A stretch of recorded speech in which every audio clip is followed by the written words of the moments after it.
Satyameva jayate, nanrutam. Have you heard about this anywhere? Yes, I have heard it, yeah. Where?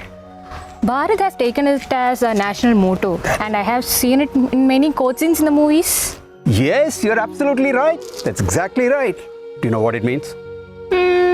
Yeah, obviously. I guess truth only wins. That's the meaning? You're right on the money again. Have you seen this on our currency notes and coins? Exactly, yeah. Yeah, that's Yes, why you're right on the money. Okay, you heard it, you've seen it, but do you know who coined that sentence? Actually, I knew it, but I haven't thought about who coined it. Can you make a guess? As I said, it is like a national motto. So maybe from by freedom fighters or national leaders of that time. Maybe Mahatma Gandhi. Because his autobiography's title says so. Yeah. My experiments with the truth. Yeah. Good guess, but not right. Okay. So you tell me, what is the source then? It's from Mundaka Upanishad. Really? Yes. It actually means only a truthful person wins. Okay. So, whether you are at home or at work or in even politics, business, a person has to be truthful.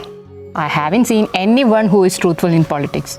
Be it politics, family, business, no one is truthful these days. Yes, that is true. What you say is absolutely true, but you have to be, and that's what the Upanishad says. Oh, interesting. Can you tell me more? It answers questions like knowing one thing, how you get to know everything. It talks about the creation, how this world has come about, what is real in this world, is the world real at all? So many truths are revealed in Mundaka Upanishad. Sounds interesting. From where I can learn this?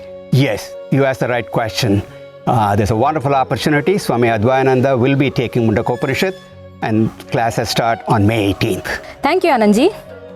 What are you doing? I'm signing up for Mundaka Upanishad. Wonderful. Thank you.